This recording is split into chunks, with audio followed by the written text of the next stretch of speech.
Alrighty, we're going to get started. So I have the pleasure of introducing Kyle Rayle.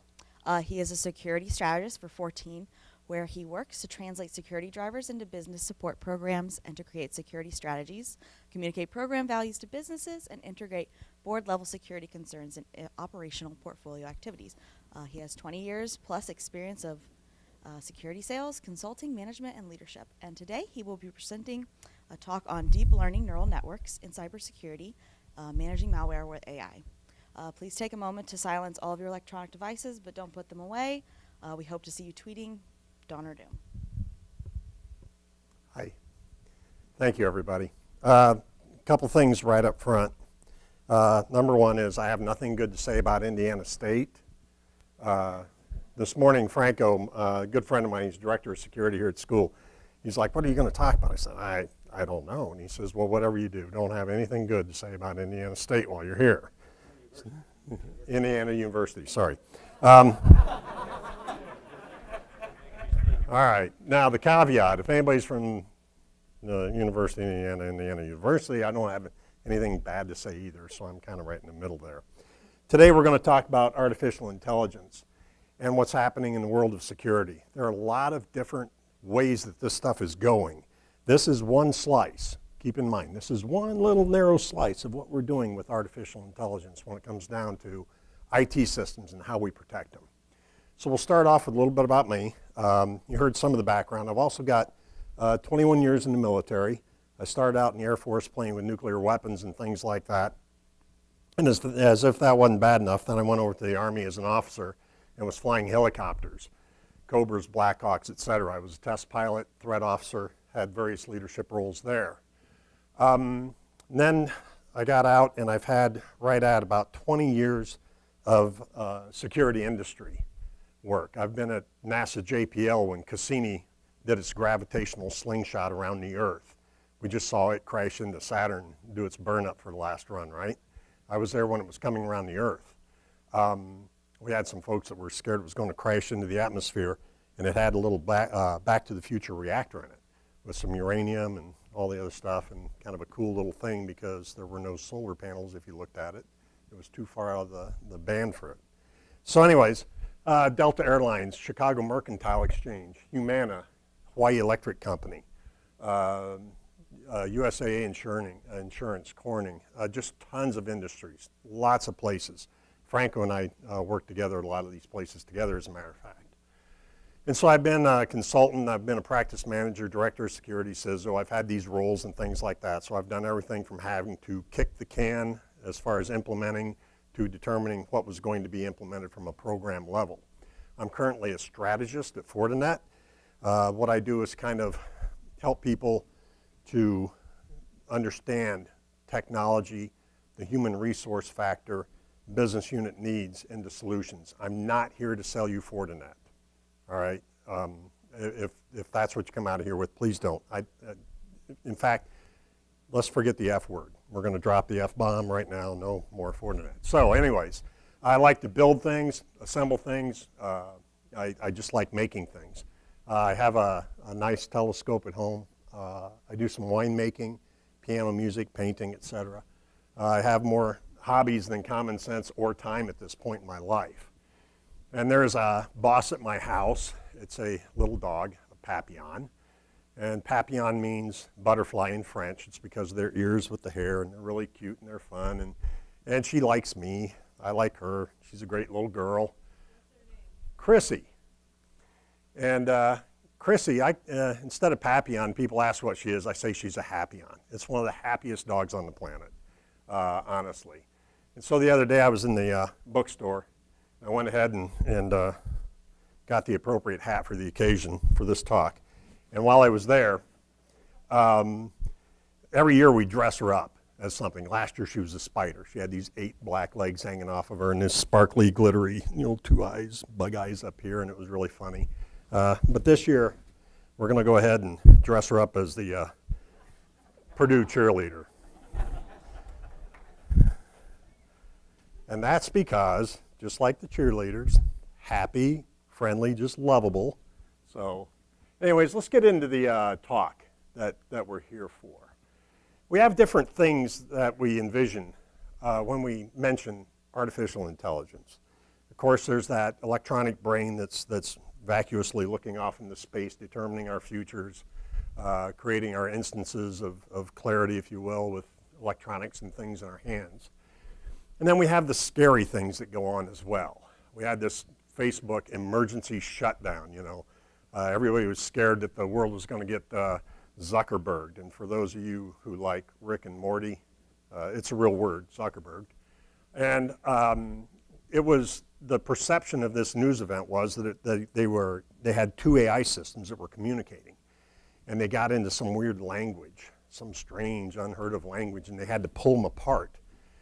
The reality of the event was actually kind of different. What they did was they built this system that they wanted to put up to see if it could go into chat rooms and things and interact in a very natural way. And you know, so they got these two of them together to talk. And part of the algorithm, or focus, if you will, was negotiation. And so the weirdness came about when they connected these two systems up and they told them that they could get a book for no value points, a hat for 7 points, or balls for 1 point. And you figure out how you're going, you know, these two systems on how to divide it. And pretty soon one of the systems was just screaming, you know, a hat, a hat, a hat, a hat, and the other one was doing something else, yelling about, you know, how it didn't really need the basketballs. And so they unplugged them because it was almost kind of like a weird result. But nothing really strange happened as far as a brand new language or anything like that coming out of it. So we have all these fears about AI as well. So when did this all kind of kick off? Alan Turing was actually one of the founders of the concept of AI. And he said that basically a child's mind is kind of like an empty computer. It's an unorganized machine. And he came up with early definitions of what an intelligent system would have to have in order to be able to function and make decisions or put value weighting into things. And part of that was these NAND gates, where a 1 and 1 is the only condition that results in 0 and things. And he came up with weighted variable input designs and concepts back then. He was very, very clear in seeing the need for a seeded population set of accurate or known potential output. He also knew that the population of variably weighted pieces or functions would have to be able to be applied for a system to be intelligent. And he also saw the need to have some method of calling out the best possible solutions while throwing out the ones that were insufficient. His major inhibitor was a system to actually lay this on. The technology just wasn't there for him. He could do it in very rudimentary steps. And even his theorems back in the day weren't proved until 5 to 10 years after he had come up with these concepts and things. So we got this AI timeline, and I know this is a busy one, but it's kind of interesting that we went through this initial AI kind of a shove to where it actually became a formal discipline at Dartmouth College. Now all of a sudden we hit this AI right here in '74. We found that the tasks were so difficult, the technology was so insufficient that they just kind of dropped it. US government, the British government, a bunch of funding went away from AI and it went into a winter. In the 1990s, computer power increased with use of AI for data mining and things like that. And it went into a second one here as well because Lisp was the primary language of AI. And Lisp had some failure points along the way. And the PC, the advent of the PC, actually helped in the demise of AI on the second winter. And it happened right around that 90s time. But by 2000s, we started figuring out that deep learning could be achieved due to the bigger crunch power that we had, the big Cray computers that were dipped in nitrogen, humming along merrily doing their calculations. In 2015, there were 2,700 major AI projects going on at Google. And of course, now we're able to buy a phone that does facial recognition, which is a form of unsupervised AI. And so we're seeing that the accelerated pace at which this technology is getting into our hands and into the public, the dispersion of this technology is getting out at a faster and faster rate. We're able to hold this stuff in our hands now. So what is AI? What do we do? Where do we start if we want to think about this? Basically, there are a couple of different ways that we solve problems. There's supervised learning and unsupervised learning. The supervised learning kind of takes a reinforcement approach. The stick and carrot, if you will. You get the right answer, you get an A. You get the wrong answer, you get to take the course over, kind of a thing, right? Same thing with AI systems. The supervised learning, we can back systems up to a known state, et cetera, make sure that they're doing the right things, learning the right things. The unsupervised state is where we have to build in inference engines that take a pile of information and can sort it according to the output that we're trying to drive it towards. Not that we put it at, which is a very, very different perspective of it. And we do this through clustering, similarities. I can look out at the room and kind of see everybody with green shirts, and I can put them into a pile, and then we got the blue shirts that are, da-da-da, and all this other stuff. We cluster things. We do this in our lives as well as we walk through airports, looking at people or whatever. Dimensionality reduction.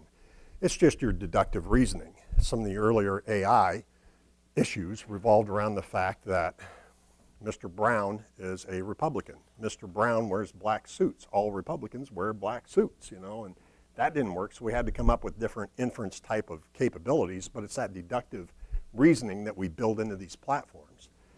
Structured prediction. Random fields are analyzed to predict according to the probability of output. And the anomaly detection is the last one. This is actually getting a lot of play in security. Anomaly detection is currently used a lot in security operations centers, security incident and event management systems. They know what normal traffic is. What's the abnormal traffic? And so they look for those variances from the everyday, what we expect. And we do the same things in our lives. So when we talk about supervised versus unsupervised, with supervised, what we do is we'll give an input file of X, Y, or Z, and we have a feature set that's created from those files. A feature being a recognizable chunk or a pattern of something that exists within that input. The more files that are fed, the more that little feature or identifiable bit becomes either clearer or fainter within the system. And then the weighted values are applied per the frequency or the surety of tell. Think about it when people are sitting there playing poker. If you're a poker player, you see a particular individual that does this. Every time he has a good hand, you learn very, very quickly what that means. It's money in your bank if you do that. AI systems can operate in the same fashion. They look for that weighted value, the surety of the tell. But within unsupervised learning, there are no real tags that are associated. Up here, when we talk about the supervised aspects, we're kind of telling it what A or B is, or however many layers that we're building into this, and I'll get into that in a second. So with the unsupervised, we don't really tag it or let it know up front how to learn. The data is unlabeled. It presents an unknown state to the AI system in which it's being ingested. And basically the result is produced through an inference. Now often we guide it into what we're trying to determine. Traffic flow patterns within a city, or certain medical indicators within a series of test patients for a new drug, et cetera. These can all be, you can guide your AI system toward the type of result you want, but you don't necessarily guide it very hard on the actual output of the result. A little different thing, and we'll get into it in a minute. So we use artificial neural networks. We build these NAND gates up to where there's millions of them, et cetera. And we come up with the multi-layer perceptron. This is one type of neural network or artificial intelligence system. So this MP, the multi-layer perceptron, usually has several layers to it. The layers are generally an input and output and some number in between of hidden layers that aren't, kind of like readily viewable, if you will. They're within the code and within the system. But these hidden layers is where this actual AI processing occurs. The layers are made up of nodes. Think of nodes as a discrete piece of an algorithm who has a job to do. all right, much as our neurons in our brain pass along a little jolt of electricity, these nodes do the same thing. They know how to respond with input-output. They provide discrete processing of the input information. And we have a weighted output according to the values of this computation that happens within the hidden layers. It's similar to the human neurons. If the input is strong enough, the signal is passed according to the weighted value. You look down and you see a mosquito on your arm. And you think, mosquito, or you think, could be carrying something or whatever, but you swat it, or you swat at it and it flies off, something happens. And that reaction that you gave to the mosquito being there is much different than if you look down and you see your arm on fire. Even if you get to the point where you can look down at your arm on fire, is debatable, right? So that speed of transmit, the urgency of the transmit, et cetera, these nodes are made to pass that along. I get this from here, I do this now. So it's kind of a processing of that information within that long chain of neurons. So let's talk about the features and the input effect. Nodes do the little crunch bit. Features are the data on which it operates. So features are the point observable characteristics. The poker player that scratches his eye. That's one. If he kind of coughs when he's got the bad one, that's another tell. That's another feature or an observable characteristic, point observable characteristic within the system. Identified features are sent to the knowledge base repository for each layer. So within each layer, we talked about how you had the invisible and the visible. You had the input and the output. Within each, you have these layers with all of these nodes. Each node has that crunch capability, if you will. And within each layer are a set of features for them to use for their analysis of what's coming in. So the quality is critical. It provides for the accurate determination of the file status. Within what we're doing, we're trying to determine if we have malicious or clean software with this system. So what we do is we're feeding our AI this information. We've got about a half a petabyte of just raw malicious files up in the mothership of the F word. And so we're feeding it, and this is how it's kind of learning what the features are to look for. But anyways, back to the features, it's weighted to assist in decisions. That weighting can change over time based off of frequency of observation and surety of tell. Surety of tell being, as soon as I see this, I know he's got pocket aces on this hold'em table, or pocket kings. The weighted features are processed within these nodes. The output's weighted also by the node. So it finds a percentage. If the guy just kind of does a little brush, that's about a 90%. If he sits there and rubs it a little bit, that's 100%. If he kind of does this, it could have been a bug. It could be 50-50, right?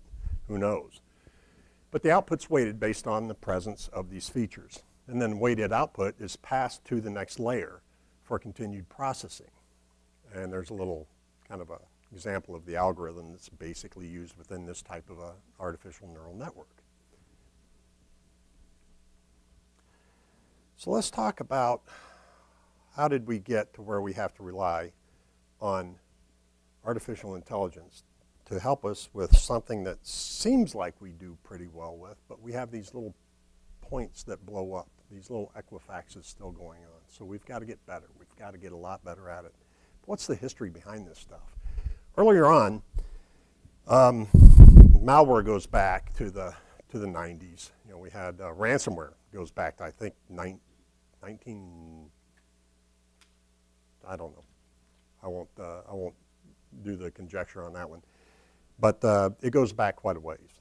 I usually talk about ransomware as well at places. But anyway, so this malware, the way that we dealt with it in the earlier stages was we would get the malware sample that would come in, and we would create a hash value of it, a mathematical computation that's a reduced kind of a size of that file into something fairly discrete that identifies only that file.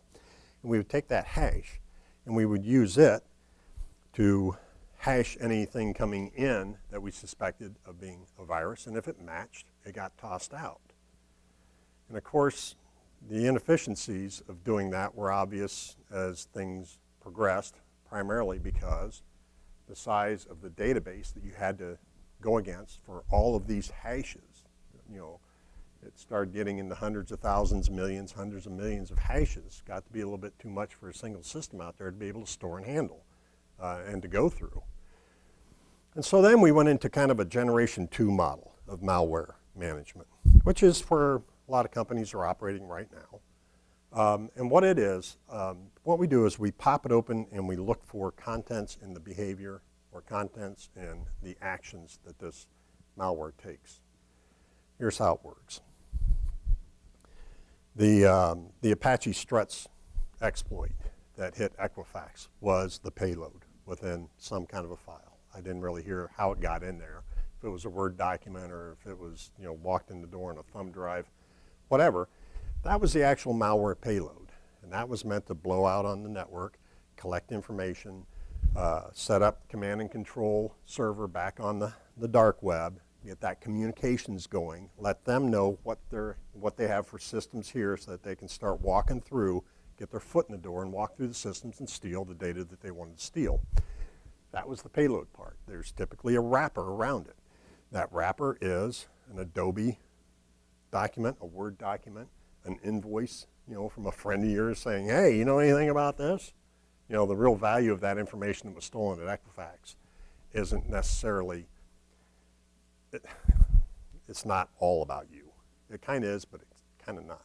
What they want to do with that information and the real value of having it for 5 months before anybody knew about it is that they can process that and find out who knows who and how to socially engineer their way into companies because they know you live on the same block as that person. You might know each other. Medical records are very valuable, more valuable than credit card data. This credit card, chip, pin, blah, blah, blah. Even if you don't have to use the chip and you have the pin in the credit card, it's worth about 1 pop because it goes and my phone lights up. Hey, this transaction occurred. Did you approve it? I've got fraud alerts all over everything, right? And so it gets used 1 time. The medical records, the stuff that came out of Equifax, we can associate people to each other. We can associate people to companies. We can associate people to departments. We can associate people to work sites. We can associate people to neighborhoods. We can associate people that carpool with this. That's the value of that data. So anyways, I don't know, if I get off on a sideways tangent like that again, just somebody raise their hand and say, hey, AI. Anyways, so this information that they're trying to get with this stuff that they send in, the reason that it gets into the environment a lot of times is because they use this social engineering to get a file in for you, get you to click on something to a point where that little payload is, that executable fires off. So what we do now is we put these things in a sandbox and we tickle them and they blow. And then we can see using an emulator mode, it's called, which is the lines of activity. It's opening this file, these INIs are going off, this executable, this jump is occurring within the, and here's where it's landing, and all of these things we can look at and we can kind of get patterns based off of what's happening with that thing that blew up in the sandbox. Once we have that, then we can generally get a little pattern over the behavior of that malware. And once we have that, something comes in to the environment and we can tickle it, blow it, and look for that pattern of stuff. That way, if they slightly change the code, like what was the one that hit the medical systems real bad? Not Locky, the ransomware, WannaCry. Within a couple of days, thank you. I'm getting old and I forget stuff. But anyways, so WannaCry, when it hit, within a couple of hours, there were mutations of this malware, right? Somebody was even using it as to create zombie machines out there for Bitcoin mining. So it went through all these permutations fairly quickly, and that's what we're faced with. This kind of takes care of that, this approach, the CPRL, because now we're looking at how the thing blows open, the actions it takes, et cetera. And now we can recognize that pattern so that if the permutations or the polymorphistic items start hitting our environment, we can shut them out by using this generation 2 content pattern recognition language. And it's the way things are done today. But there's kind of a problem here. The problem is the volume and velocity at which malware hits us. The hashes is, we simply, they're still used by some folks. I'm not saying that they're dead and gone, but I'm saying maybe they ought to be. But anyways, but they're just insufficient for the volume that we face.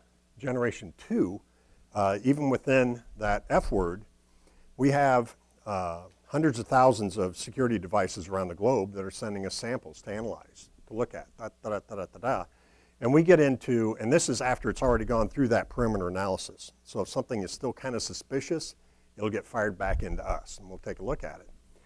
And if we sit there and look at this, we can get 2 million samples a day coming in. And for each sample that comes in, we've got to blow it apart. We've got to look for the patterns. We've got to stamp it as something new, and then or old that we already knew, send it back out, update that little chunk of network, et cetera. Or we have to create a new signature. That requires individuals to come in on the quality assurance process to validate and verify. And we're still creating 500 to 2,000 unique signatures a day, and there is some manual labor involved in this to QA to make sure we're doing the right thing, because we can't put out signatures that are going to raise flags when there are none. And we can't put out signatures that are going to miss what we're trying to find. False positives can be as bad as the missing the hits.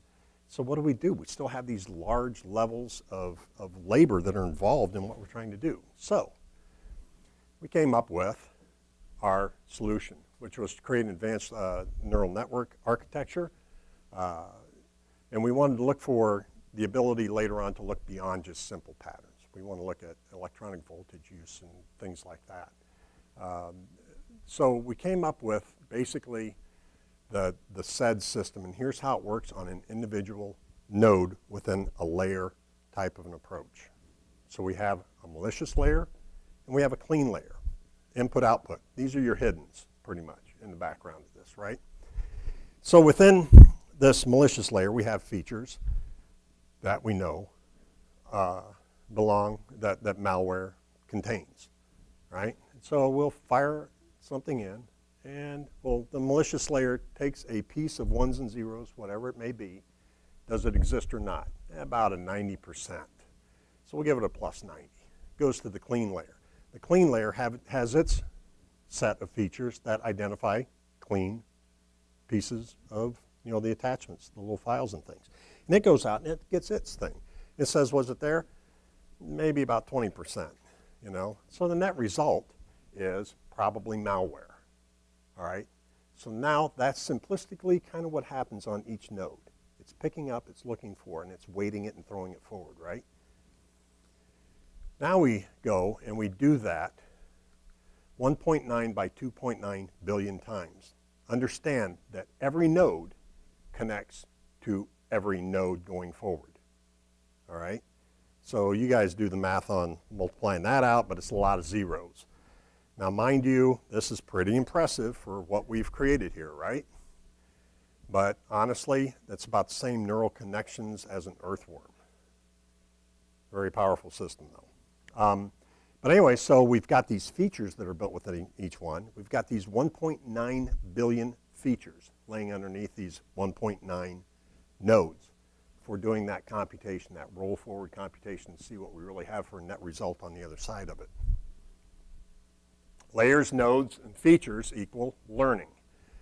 The system's fed initial data sets, and it comes up with a set of features or things that it finds in there that it finds interesting. They're extracted during this learning phase, and the patterns that are present within the files they get emphasis or they get, if you will, the heavier weighting to it. The system learns to weight those features based on the surety of indicators, the tells. Every time he does this, he's got kings or aces, or the frequency of the observation. If we see it enough times in these files, even though it may be 70% malicious output, 30% clean, we see it enough times, maybe there's something there that we just kind of keep in the background, but we reduce that weighting factor a little bit on it. So, how do we build one of these things? What's it really look like? How do you train a system of this nature? You start with this SEDS, which is this kind of AI system. And it's got an empty features repository to it. And so we go ahead and we feed it some training files. Now, one of the things that's kind of interesting, we were talking about supervised and unsupervised. This is a supervised system. And so that means that every time one of these files go in, we're telling it it's either a malicious or a clean file. So we're cluing the system. Hey, this is what a clean one looks like. This is what a dirty one looks like, you know. And so it sits there and it builds this features repository out. Starts filling those features down into it based off of what it's seeing. Then the features are modified as the system learns. These weighting factors. The more it sees specific little chunks, or if it only sees a chunk once out of 5,000, 10,000 files, it throws it out, and it's generating new features as it goes along, looking for new patterns all the time within this. But anyways, the weighting values are applied to it, which brings us to the next phase of the operation. How do we test it to see if it's learning correctly? This is a supervised system that we've built. Unsupervised, the patterns thing with SIM and things, we train it to look for something as far as the output, but we're really not telling it much more. This, we're fairly well detailing what we want this system to learn. So we have test samples that we select out of that, half a petabyte of stuff that we've got laying up the mothership, and we feed this stuff into it. Using the feature repository, they're analyzed, and as this occurs, the existing features can get added and modified. This thing, even when we're testing it, continues to learn, which is kind of weird. I never learned during a test. Well, no, I did. I usually learned that I didn't know the answers. But anyways, so then this thing, based off of what it was fed, with files that it wasn't aware of, if it's clean or malicious, then goes ahead and sorts out the net result. What we do then is we take a look at these testing files and we look at the output, compare it to the expected results. If it's not accurate, we back the machine up to a known state and try again. So this happens, this can happen within this type of a system. You get an unexpected output or something that's not satisfactory to the results, and you'll zero it back to a known state where it was operating correctly, and you try another approach. You feed it different files. You change conditions on it possibly on the algorithms, the nodes. But anyway, so this is basically how we test to make sure the thing works. So from there, I'm checking my time, make sure I don't run you guys over. I know how you hate to stay late in class. But anyway, so what do we do with it in operation then?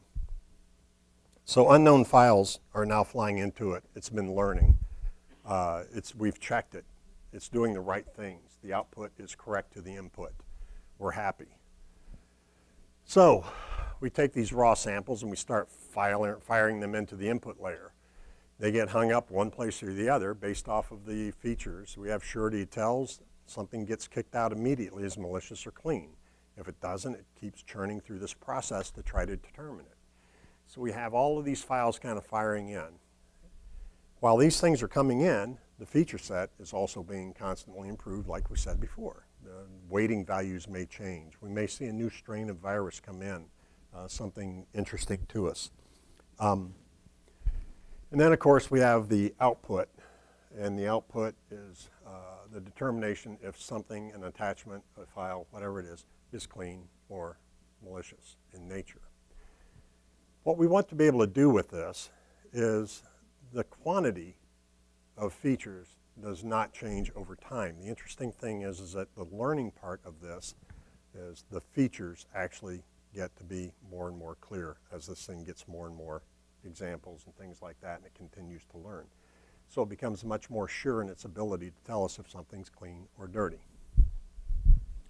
So we have a stabilized number and a weighting confidence that continues to increase, and that gives us the ability to actually be much more accurate on what we're doing with this. Now, before I go into the future and what we're going to be doing with this system shortly, I want to kind of digress a little bit. Criminals are they're very, very smart guys for the most part. I mean, we've all seen the dumb ones, you know, and we've all read the Darwin Awards, right? But for the most part, we're after some pretty intelligent folks out there that are trying to break into systems, and it's financially motivated for the most part. You have your folks that'll do environmental, political statements, et cetera, but the crowd's fairly smart, but they are kind of restricted as well in what they can do. One of the problems is that they've got to come up with the zero-day attack for things to work. And we've all heard zero-day attack. Zero-day attack is typically that payload. With Equifax, it was a vulnerability. Well, it wasn't really a zero-day because I think it was an old vulnerability. But typically a zero-day is a new vulnerability, something that not even the manufacturer, Microsoft's not aware of, or Adobe or something like that. And so it's within that payload. The net of that statement is you could assume that the wrapper and the packaging that it comes in isn't. You can also assume that there will be points in that wrapper or package that have to be able to call into action something else, a macro, whatever it may be. The way that macro is called, et cetera, and some of the anomalies within that string, even the message itself that comes to you in the email saying, hey, here's an invoice, open it up. This whole thing could be looked at as probably a non-zero day in a big way because it's very difficult to create zero-day wrappers, packers, and delivery methods of malware. Very difficult to do that. Packers, zip. There's some other obscure commercial ones. There's some that are floating around the dark net that people use for trying to pack and compress data and obscure it. They use encryption techniques to encrypt that payload so nobody can really look at it. But it's still got to get there, and it's still got to be openable. It still has to be operable, and so, to be able to blow this thing out. You've got to have a fuse to blow the bomb. What this thing focuses on right now is that fuse. We're looking at the entire file as a string of ones and zeros, pure binary. And so we've gotten to the point with this to where we don't really even blow open malware to see you remember CPRL where we blew it open and we looked at, it's doing, the dance steps, it's doing cha-cha-cha here and this and that and the other, right? We don't have to do that now with this system. We can simply get that raw binary from that file and analyze it to look for patterns of suspicious behavior within those ones and zeros. That's where we're at right now with this. Where are we going to go? We're going to go into being able to attach this to the sandbox. And when we do that, the focus will be somewhat on getting exploded code, looking for things and bits and pieces, sure.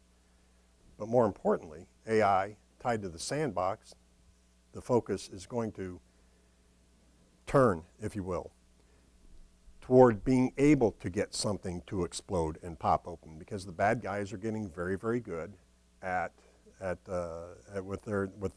that payload, get into a sandbox, and you have to.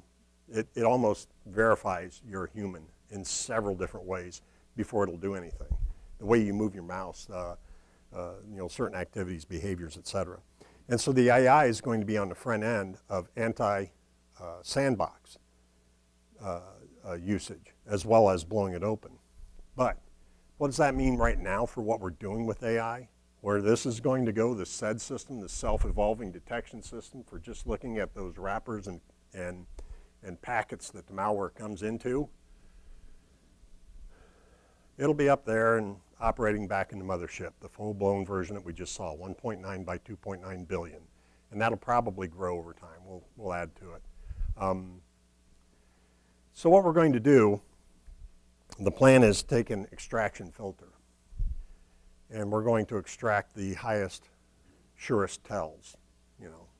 We're going to take those out of the system. And the idea is that out here on this fabric sorry for the F word, I got to take that off next time. But anyways, we have kind of what's called a secure fabric. And what it looks like is the antivirus is tied to the firewalls, it's tied to the IP trust, it's tied to the DDoS solution, it's tied to the email solution. They all talk to each other in updates, right? When new signatures, new information is available, it updates using the same operating system and ASIC, on-chip compute power. So anyways, what we're going to do is we're going to put little mini SEDs out in the environment, if you will. That AI piece in your iPhone, the facial recognition capability. What if we took 100,000 of the highest, surest little tells, those features for malware, and we stuck it out on your phone?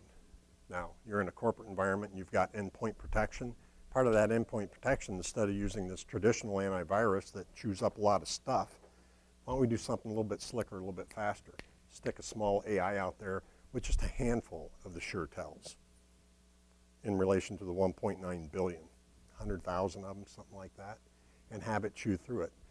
And if it gets down to an unresolved state, if something's clean or malicious, it fires it up to maybe a firewall or an IPS system, where there's a little bit larger engine running now with 500,000, 1 million, 5 million of that 1.9 billion on it. So this thing fires out these right-size type of little SEDs updates all the time. Because don't forget, back in the mothership, that thing is still learning. It's still ingesting vast amounts of information. There's 60 plus feeds. We'll get into that in a second. But anyways, so out at that point, when we sit and we look at this perimeter that we've built out in customer environments, if it's still unresolved, it comes back to the mothership where the big crunch happens, and we determine if something's clean or malicious, or if it's something new that SEDS has to learn about. So the engineers at the back end aren't losing their jobs. They're being repurposed away from QA to looking at stuff that's unresolved and we're not really sure about. So don't worry that AI is taking jobs. It's not like the Amazon truck drivers, okay? They're safe. The engineers are. But we've got 60 plus threat feeds that we get, sticks and things like that from the industry. We get them through the government and commercial entities and public, private, all over the map. We get these feeds into this system as far as malware samples coming to us every day. But we're also going to have it coming from our customer base, from the hundreds of thousands of security devices that we've implemented around the world. We'll be getting feeds from that as well. And so this is where we're going to go with it. We're going to have little AIs out there with the surest tells in place so that we can catch this stuff faster. How fast is this thing right now? We were hitting some potentially serious walls when we were at that 2 million clip. We see an average of 750,000 or so new malware samples come in every day, all right, for analysis on, or not new ones, but ones that come into the mothership because they were unresolved out there, or new ones that come in from these feeds, et cetera. About 750,000 that we have to chew through. We saw a peak of around 2 million. And at that point, we knew that, particularly with the polymorphistic capabilities out there, people generating new malware off of the old malware kind of activities, it was going to get to be a fairly serious problem and nothing but a steady spiked increase in what we were going to see over time. So we built this system. With its training wheels on, it was able to handle 5 million a day, which is really, really nice. But don't forget that once we hit surety of tell, things drop out. And so as it learns, it gets to be incredibly fast, to where we're in the tens of millions a day that we can now handle and look at. And so that's the other advantage of this, is it's repurposing our engineers to be able to be true malware analysts instead of QA on signatures and things like that, allowing us to do that while this thing takes the heavy burden and has the capability to pick this up into who knows how much we can really process with it. And it'll only get stronger as we add more features and nodes to each layer. So anyways, that's pretty much what I had to say about AI and how malware is being managed. This is not tomorrow. This is today. We've got it implemented, and yes, it's plugged in right now with the CPRL session, with a CPRL system.